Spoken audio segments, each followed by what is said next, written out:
Palestinari buruz hizketan ekingo diogu beste egun batez noski baietz, ez dugulako ahaztuko zer gertatzen ari denen Gazan eta horrek zenolako eragina duen mundu mailan ikusten duzue izozkia eskutan.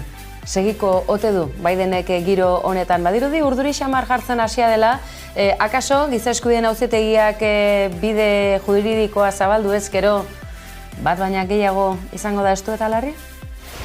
Let me be clear. We reject the ICC's application for arrest warrants against Israeli leaders. Etxe zurian baten batek kezkati ote da, giza eskubideen auzitegiko